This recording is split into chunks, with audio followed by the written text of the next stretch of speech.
my favorite times of the year. It's probably my favorite time of the year. It is Advent. I don't know if you guys practice Advent, but Advent, Lutherans do. Oh, shout out to Lutheran. Okay. I love Advent for this reason. It's the moment before the moment. It's all about anticipation.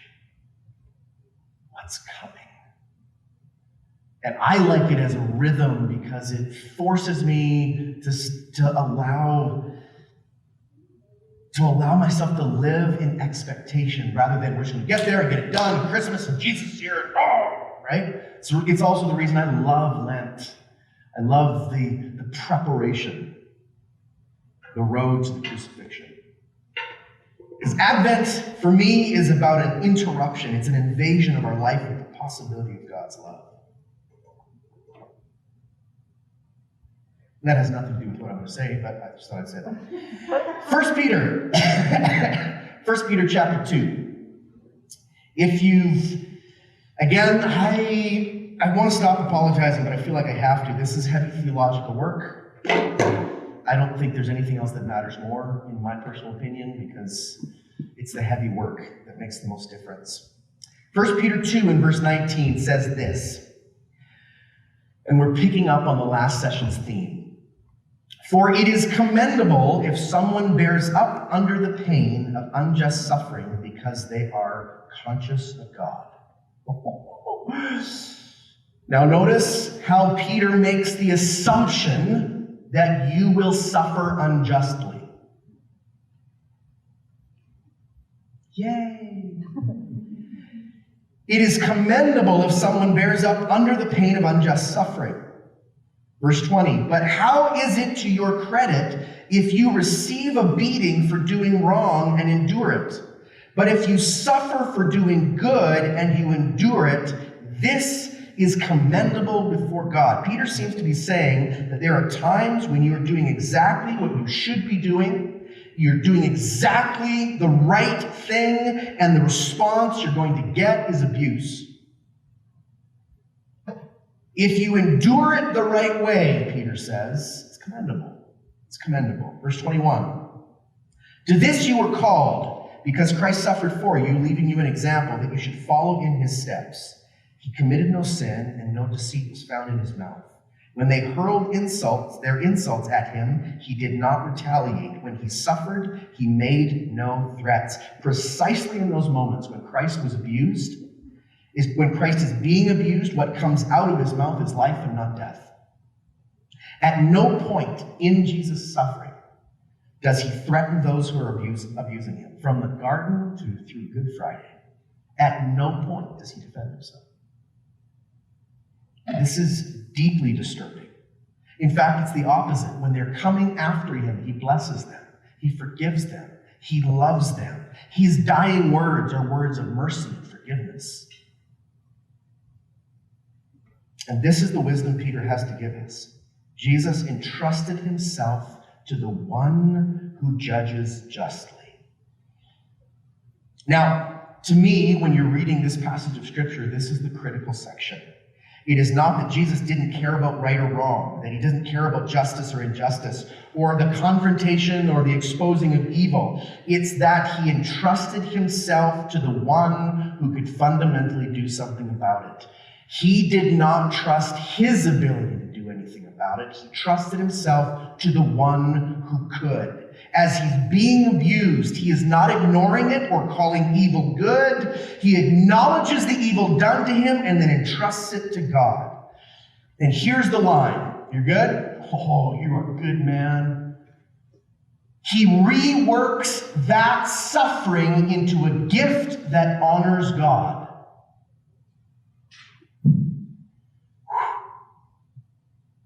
He reworks the suffering into a gift.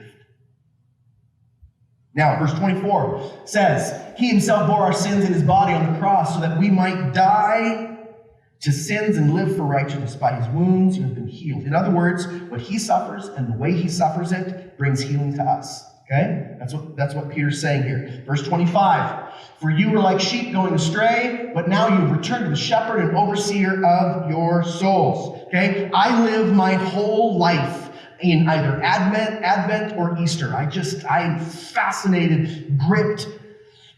I just cannot ever get away from this. And I've been thinking lots about it because of where I live.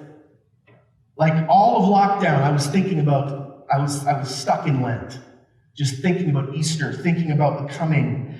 And what I was thinking about is some of what we talked about this morning, that was awesome. I was just in the zone there. We celebrate Easter not because of what happened, but because of who it happened to. And this is what we struck on this morning. It's not just anybody who rose, it's Christ that rose, right? And it's about the resurrection. Those who follow Jesus are people who so trust God's work in them that we can love even the people we know want to kill us as they are killing us. How's that for a definition of what it means to follow Jesus?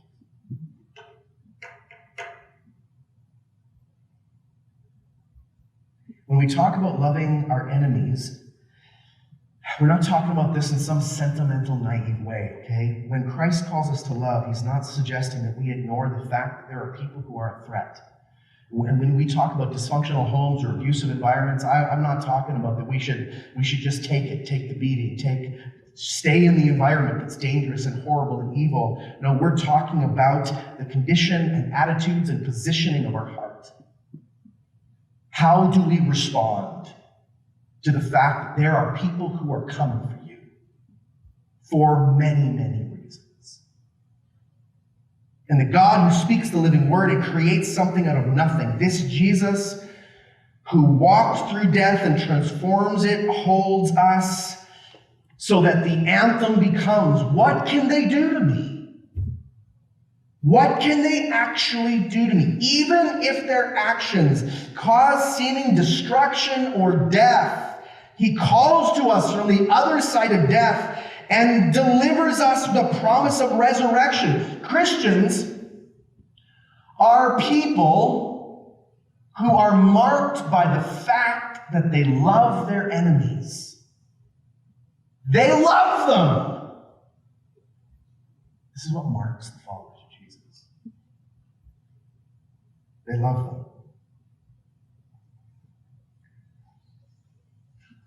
We don't love the easy ones or the easy way. We lean into loving those who actively seek our harm. And that is what defines the community of God in the church. To live in a Christian community is to journey with other people who intentionally or not are going to harm you. They just are. They're going to harm you. God chooses these spaces to work in us. He works in time and through time.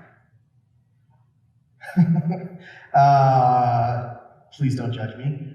I was reading this afternoon just before I was taking a nap, and the French philosopher Jean-Paul Sartre, I don't know if you've ever read him, you should pick it up sometime, really good reading. He said his definition of hell was this: hell is other people.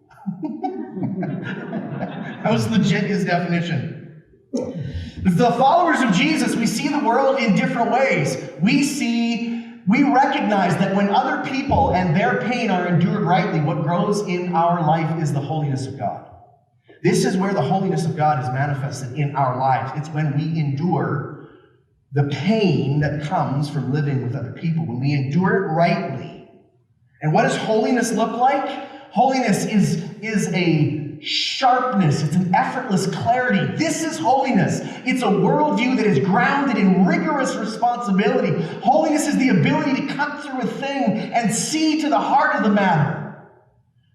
This is holiness, and it's born by holding ourselves in His grace alongside of other people. Holding ourselves alongside of other people. I think the common misunderstanding of the church is that the church is about friendships. False. False. The church is not just about friendships. We do not gather because we like each other. Or see the world the same way, or because we have deep affinities. This is not why we gather. We gather as a response to the conviction of the Holy Spirit that we belong. We belong. We belong. And that conviction works to draw us into relationship with one another, that we might learn to sit with what makes us uncomfortable, to listen to what we don't understand, to consider what we haven't considered, to open ourselves to challenge, to submit ourselves to confrontation. This is what this means. When you have spent the large portion of your life as a follower of Jesus in a community with other followers of Jesus, and your entire internal structure is a defense mechanism so that nobody sees your darkness,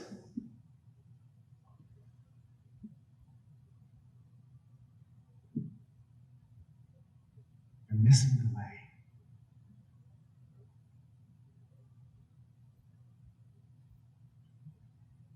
And thus, we allow this tribe of ragamuffins to be a pilot project for the work of God in all human communities.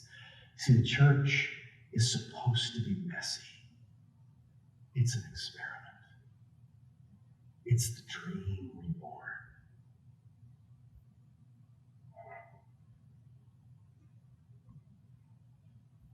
The church is not an alternative to the world.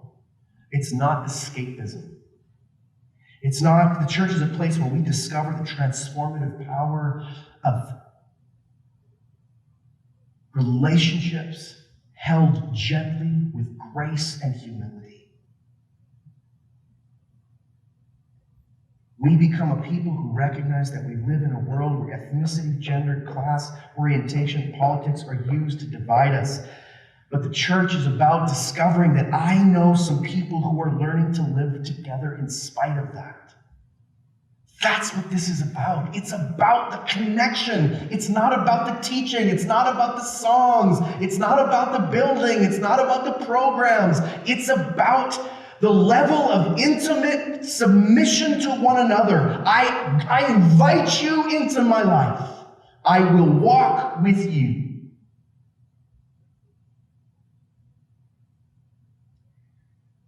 The church is a place where we come to heal and become healers. It is the context of all healing. Community. Community. Maybe we can say it like this.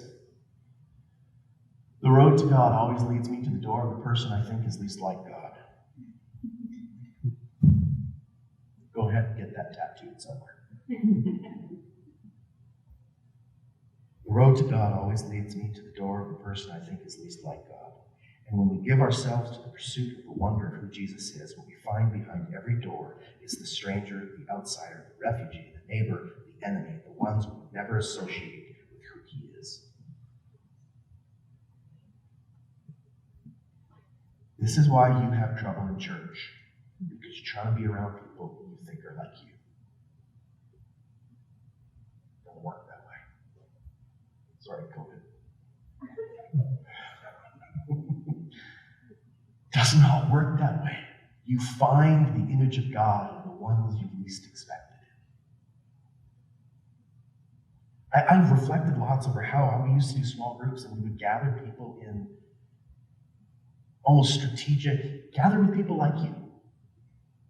All the people like you. Is it possible that part of the problem is that they're all like you? I don't want to be around people like me. I know me.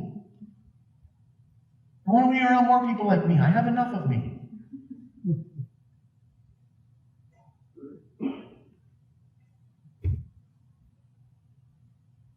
The ones we would never associate with who he is. Why?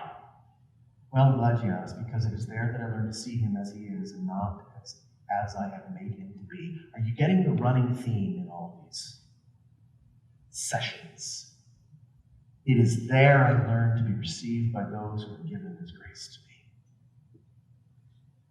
It is there. To live this way is to learn to live on a journey whilst withholding judgment. We are so good at judging.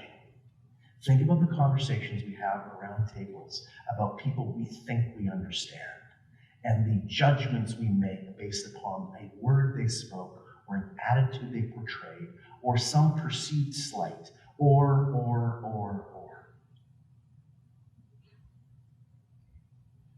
How many of you can recall a scripture that says do not judge? We can probably pick out 10 or 15 or 20 right here off the top of our head. But I think there's something about the way we posture ourselves in relations to those who have hurt us that determines how life happens to us. How you choose to respond to those who have hurt you tends to determine how life is going to unfold for you.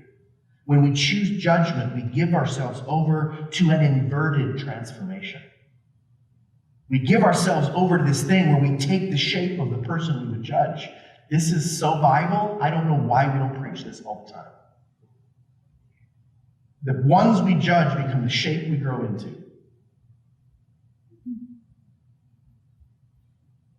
Tell me that's not terrifying.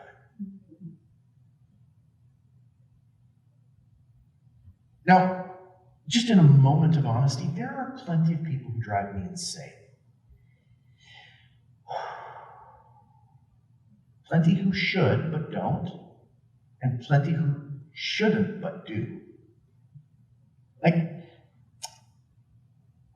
There are some people that I've spent time with, they should make me just squirrely because of their rudeness or their insincerity or their politics or their theology, or there's lots of reasons where I can be in a room sitting there and I'm thinking, I should be going nuts right now. But it's okay. I don't know why it's okay, but it's okay. And then there's a handful of people, and they do that thing. And I become the worst version of myself. Does anybody else relate to this? Where just, I don't know what it is? Yeah. No, not at all. Why those people? Now, I apologize in advance for this coming next 2 minutes. I have done lots of thinking, lots of processing, lots of working through. I don't like the idea that someone has the power to set me off. I don't like that feeling. Yet I can be at a coffee table and they just look at me and I'm just like, I guess I'm going to have to get saved again after this conversation. Because I really don't like this person. Here's what I've discovered.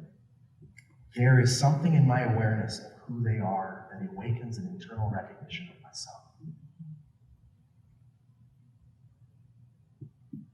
The reason that they bother me so deeply and so personally is that their attitude, their behavior, their words, something about what they do or have done makes me uncomfortable about who I am. Subconsciously, I see myself in this person, and I'd like to murder them. And it's not about them. It's all about me. Paul, in his letter to the Corinthians, he said it like this: I care very little if I'm judged by you or any human court. Indeed, I do not even judge myself. My conscience is clear, but that does not make me innocent. It is the Lord who judges me. Paul is so annoying. He's basically saying, you can judge me, I can judge me, but neither of that matters till he does, and he hasn't, so we wait. Romans 2:1. You therefore have no excuse to pass judgment on someone else, for at whatever point you judge another, you're condemning yourself. You judge someone else, and you've judged yourself. Shazam. The sins we judge in others are the sins we care about, not necessarily the one God cares about.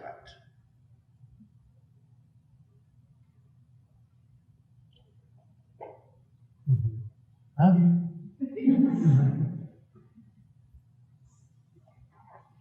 In the Philokalia of Origen, it's a collection of sayings from the early church fathers. They have this line.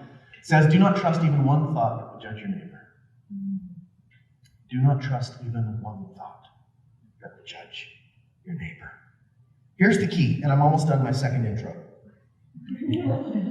This is not to be blind to injustice or wrong. We're called to see that. This is not to be, but we're called to see more than the wrong. We're called to see the wrong and the one who wronged us in the light of the resurrection. And what that means is this. We see the wrong being done, the one doing the wrong, and the scope of the work of God in our lives all at the same time. There's a word for this. It's called attention. We hold it all in tension. We see the wrong, we see the person, and we see the work of God, and we hold it all together. I see in the light of the redemptive work of Jesus. I see the whole journey. I see the person in the light of the spectrum of their lives. It is seeing their story and the work of God in them, meeting our willingness to compassionately contend for the work of Jesus we see in them. And I just want to give you two examples from the scriptures that I hope is good fodder for you to chew on or not sleep on. Toss and turn on is what I mean. Never sleep again. Basically, come to the altar and repent. That's what we're looking for. 2 Samuel chapter 16. And these are so good. I wish we had so much time. This is the story about David fleeing from a coup d'etat, okay? His son is staging a coup. Absalom has claimed the throne. He's running for his life. And he runs into a man named Shimei. And Shimei is a loyalist to Saul and the Old Kingdom. So he's a loyalist to the Old Kingdom. David is on his way through this man's village, and Shimei comes running out and starts pelting David and his entourage with stones. This is great movie imagery. Just starts swearing at him and throwing stones. It's very comical and tragic all at the same time. He's shouting curses, throwing rocks. This is what you get for what you did to Saul. See, God has judged you. Just giving it to him. You're a liar, you're a murderer, you're a scoundrel, you're a cad. Isn't that a good word? Where'd that come from? A cad. That's an old school. We should bring that word back. You're a cad. And he's humiliating David at the worst possible moment of his life. His son has just stolen his throne. And he's running for his life. And David's men want to be turned loose. They're like, let us take his head. David's response is what I want you to hear. Okay? But David, this is the king, but the king said, what does this have to do with you, you sons of Zeruiah? I'm losing the ability to speak. The sons of Z. If he is cursing because the Lord said to him, curse David, who can ask, why do you do this? David then said to Abishai and all his officials, my son, my own flesh and blood, is trying to kill me. How much more then this Benjamite? Leave him alone. Let him curse, for the Lord has told him to. I feel like the Lord tells me to do that sometimes. Don't you? Traffic, I got a word from the Lord for you. So he says, leave him alone. This is the Lord's work. Verse 12. It may be that the Lord will look upon my misery and restore to me his covenant blessing instead of his curse today. This sounds so good, right? So mature. Yes? I'm not tricking you. This sounds good, right? Let him curse. Let him do it. I deserve it. And maybe God will restore me to a place of blessing. Now wait, because that's not the end of the story. 1 Kings 2. David is on his deathbed. And the last words David has to Solomon are these. And remember, you have with you Shimei, son of Gera, the Benjamite from Bahurim, who called down bitter curses on me the day I went to Mahanaim. When he came down to me at the Jordan, I swore to him by the Lord, I will not put you to death by the sword. But now, do not consider him innocent. You are a man of wisdom. You will know what to do to him. Bring his grave head down to the grave in blood. Good Lord. What looked like a godly response from David was a facade. It looked like he was taking the curses and responding with circumspection, with humility, and with grace. But we know that that's not what was going on because of his actions at the end. Do you know what David did? David, what he did was to take it in and let it seed in his heart. He just let it seed. And I would say this, any kind of spirituality that is only concerned with the perception of godliness and does not ask us to do the deep work of humility is death. Death.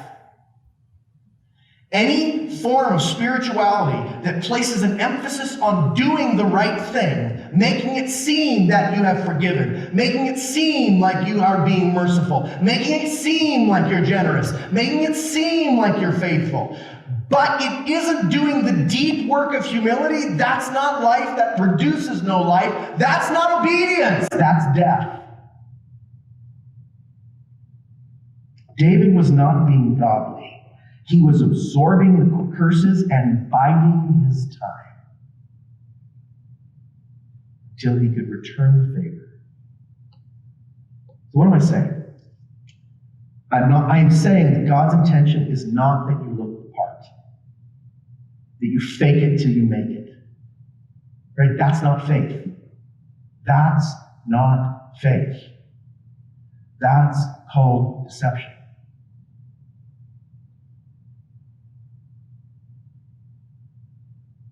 Appearances do not matter to God. He's not interested in us pretending because it's right. What God does is contends for our heart. For if the work does not happen in the heart, it's not happening at all. To pretend to deal with an offense graciously, only to hold the wound and grow the bitterness and resentment until vulnerability allows us to repay, Proverbs says it'll rot your bones. It'll rot your bones. What does Jesus do when, as he's misrepresented, betrayed, and attacked? He takes the wrongs and entrusts them to God. He translates what has been done to him into a gift to God. He doesn't hold them, he passes them on. We have to develop the art of response so that when hurt penetrates the depths of who we are, we know how to get it out of us again.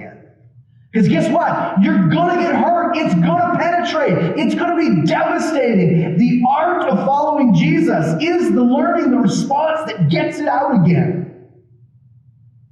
How do we get it out? Because we were not made to hold that kind of wounding. And so our options are this. We either reflect the action, I'll get you, or we transfer it to God. Now, to tie this sort of off, one more story. 2 Samuel 6. It's another David story. A little earlier in David's life, he's bringing the ark into Jerusalem and he's rejoicing. I think I gave you a preview of this the other day.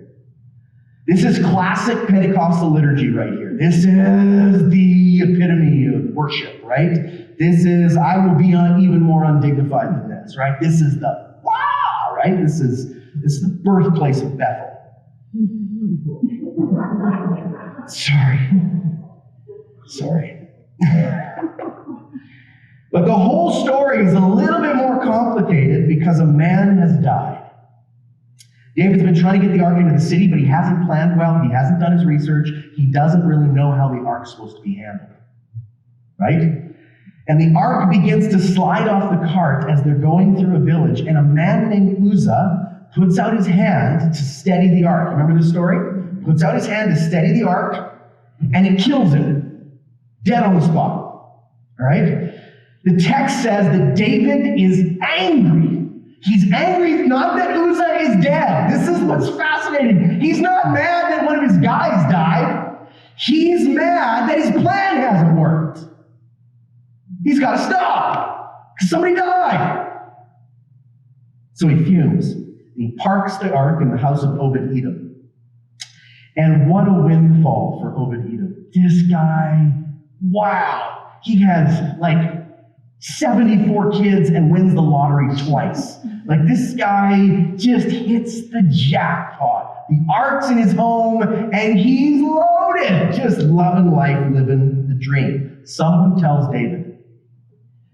David says, this is not right. That's my blessing. That's my blessing.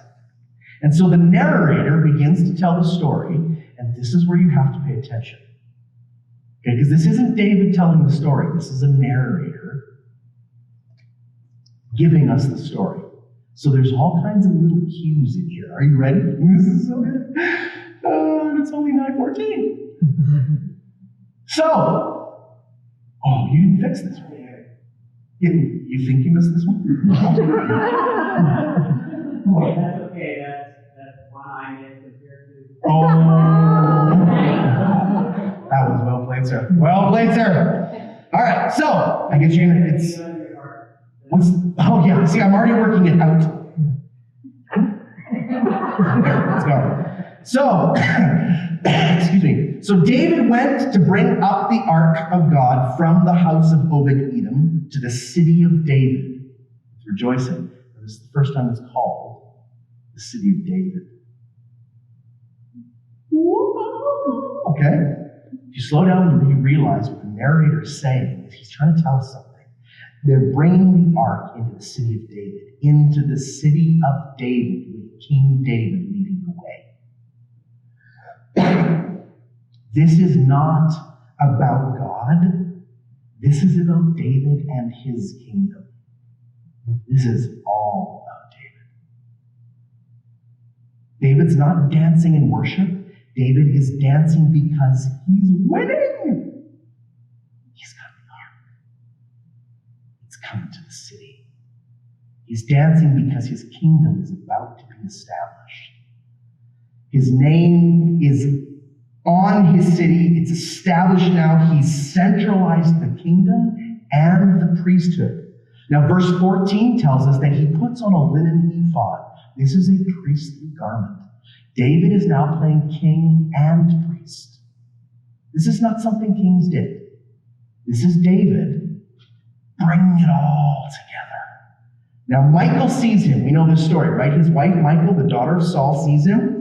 David gets home, and she comes out to meet him. Now, as you read this next passage, or we'll see if I've missed this one too, please cue the sound of sarcasm, because it's dripping with it, okay? David said to Michal, it was before the Lord. Oh, sorry, I missed the first part of that verse. Did I miss that? Oh, it's there. That's why. Sorry. Verse 20. When David returned home to bless his household, Michal, daughter of Saul, came out to meet him and said, how the king of Israel has distinguished himself today, going around half naked, in full view of the slave girls of his servants, as any vulgar fellow would. She's not pleased. What's fascinating is that almost universally we see this as the moment where God is pleased with David. And we criticize Michal for having a critical spirit, right? She's the bad one here. She's religious, she's cold, she's a proud woman. But listen to what David says to her. David said to Michal, it was before the Lord who chose me rather than your father or anyone from his house when he appointed me ruler over the Lord's people, Israel. I will celebrate before the Lord. I will become even more undignified than this, and I will be humiliated in my own eyes. But by these slave girls you spoke of, I will be held in honor. Okay. David says, God chose me over your father. I'll do what I want. And if I want to humiliate myself, I will. And just so you know, all the ladies watching me, yeah, I can have that too. This is loaded. He's wearing a linen ephod, which means he's basically dancing in his skivvies. Down the street. Michal dares to criticize him, and David just stabs the knife in deep. But the key question that I asked when I was looking at this was this. Why does Michal say this? Why does she judge him like this? What's going on between Michal and David that we're seeing this marital dispute, this history of pain played out in the scriptures. Michal has a complicated story too. She's David's wife because Saul, her father, gave her to David in marriage as a political play. It was a marriage used as a way of controlling David as his reputation began to swell. Saul was starting to panic. He said, I need to control this. You're going to marry my daughter. Early on in their marriage, Saul comes to kill David in the night. Do you remember this? Michal saves his life, gets him out the window before Saul's men can kill him. She lies to her dad, protects him, covers for him.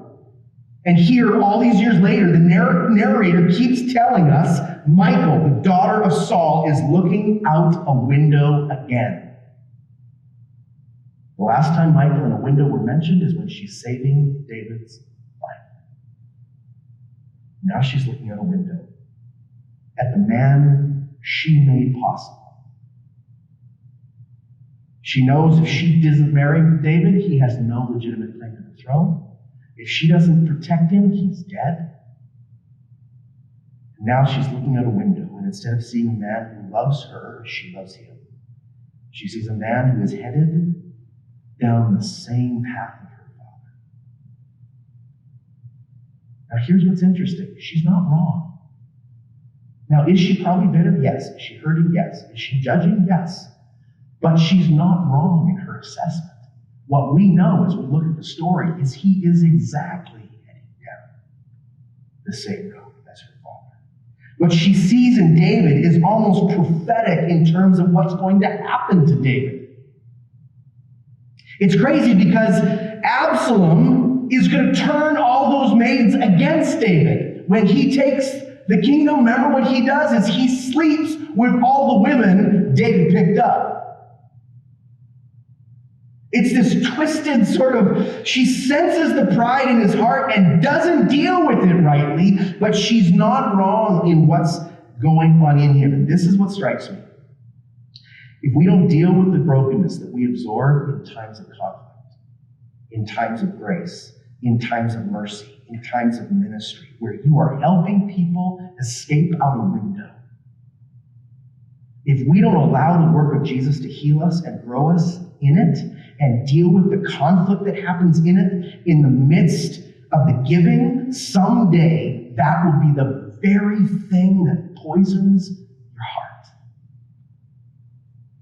Because if you have done any loving in any way, you know the most vulnerable position of the human heart is the position of love. If you love anybody, they are going to rip you to shreds.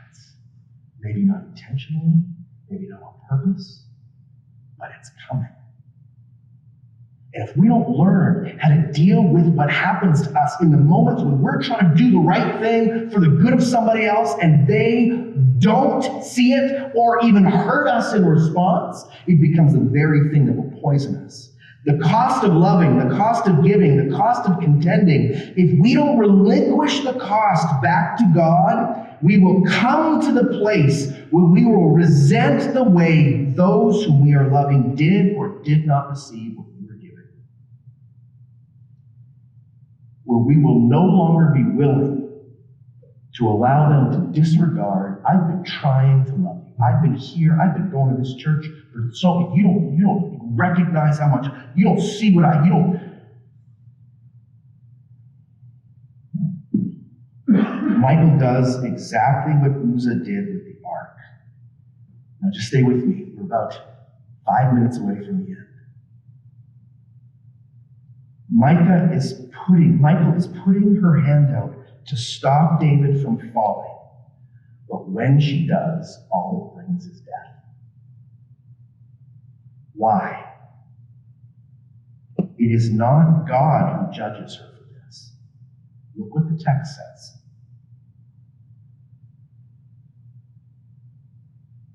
Verse 23, and Michal, daughter of Saul, had no children until the day of her death. It does not say that God made her barren. What does it say? It was the death of marriage.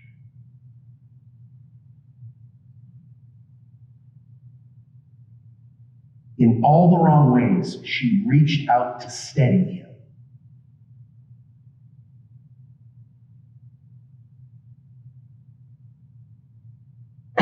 This is what happens when we try to put our hands on one another to keep one another from falling. Now stay with me here. This stuff matters. We are not called to put our hands on each other unless we've been given an invitation.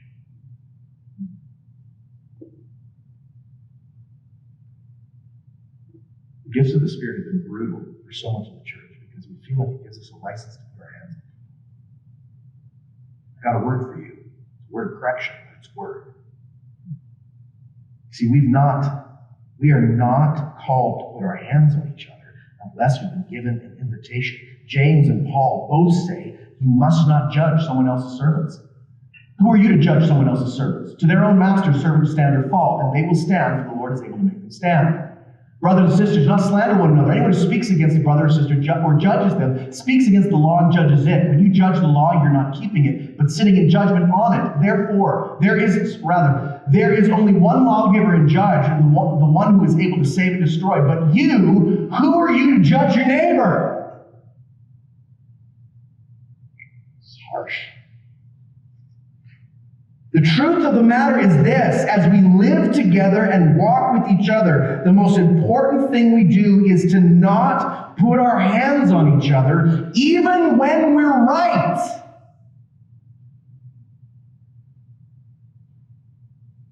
It's not for you to send the Facebook message.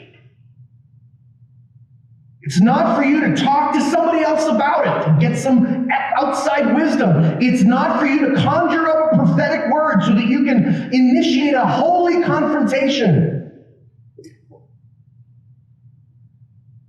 Because what will be born of those actions is death, unless you have been invited in. My mom used to tell me this all the time.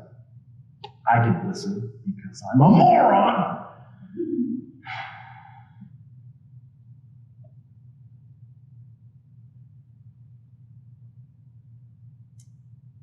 From the time I was a teenager, the joke would be, don't look into PJ's eyes. Because I'm an empath, I feel things deeply, I see things, and I'm prophetically wired, and I used to just sling that sword baby like crazy. I loved the fear it generated in an altar call. I'm going to lay hands on you, baby. I'm going to read you like a book. Fortunately, lots of times that was true. I could read like a book. My mom would say to me, Jonathan, the reason the Lord shows you things is so that you know how to pray. Not so that you open your mouth.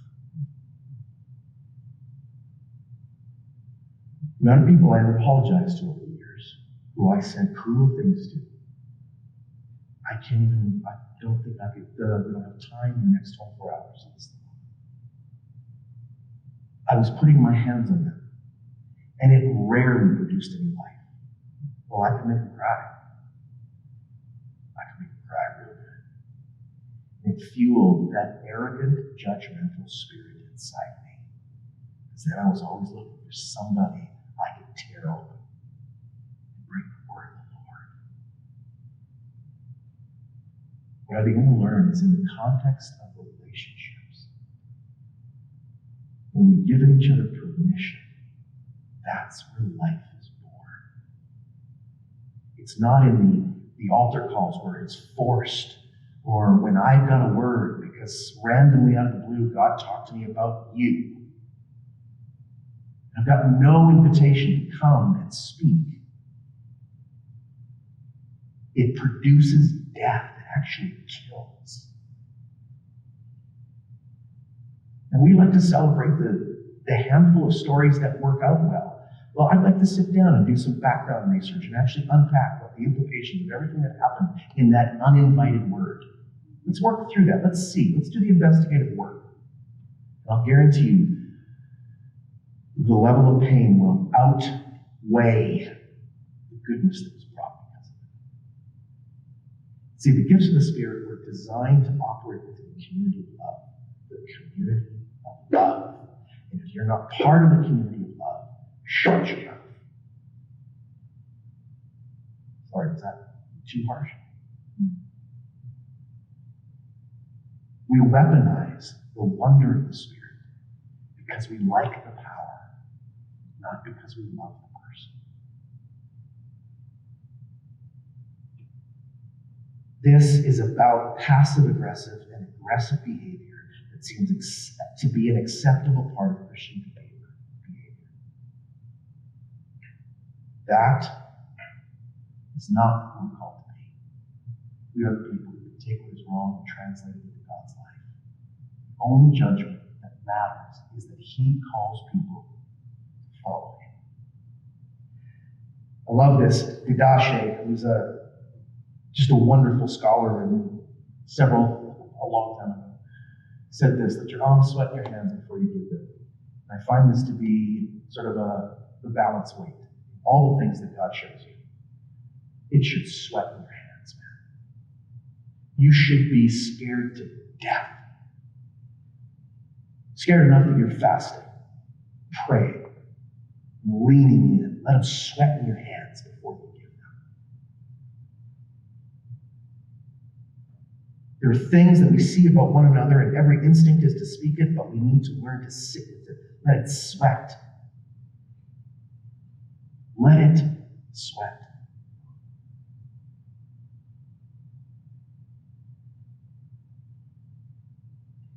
I've had several people over the years who probably saved my life.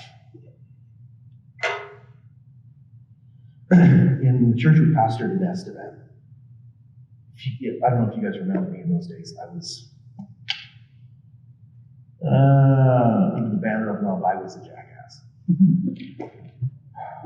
A well-intentioned one, but that's who I was. And I had white-haired people in our congregation, for whatever reason they loved me. They'd catch me in the hallway after some youth conference. And one of the gentlemen's name, he was one of the elders in our church, his name was Ray. He grabbed me by the arm and he'd say, Jonathan, keep growing. Making lots of mistakes, but keep growing. One of the pastors on staff, he was the senior citizens pastor, his name was Walter. Every week he'd bring me a cup of tea. He'd say, Jonathan, someday you're going to learn to settle down. That's not a bad thing. I love your passion. But you got a lot of work to do. What I learned is, as these men spent time with me, my heart opened wider, wider, wider. They could say anything. There's a little old lady in our church named Miss Nina. She hugged me every Sunday, probably 2 years before she said anything serious to me at all. And she said to me one Sunday, she was born and raised in Pentecost, and she said, Jonathan, you will someday learn that the Spirit is not about how you feel. I wish you'd talk less.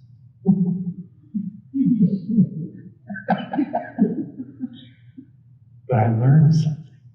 These people chose to be around me, even when they knew I was behaving in ways that were inappropriate, over the top, excessive. And they gave space, they gave grace, and they never said a word until I invited them in. And then they were clear. But then I heard them. Because I've had lots of people over the years who come for me.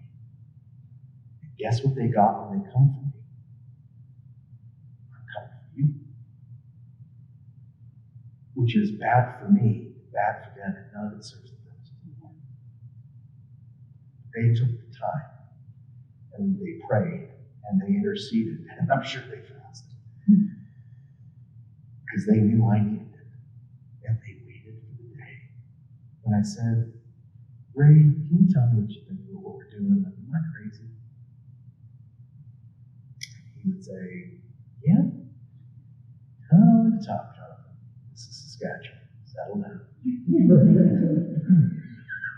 I wouldn't have heard that 2 years ago. I'd be like, you just need to fire the Holy Ghost. I got you. Oh, right?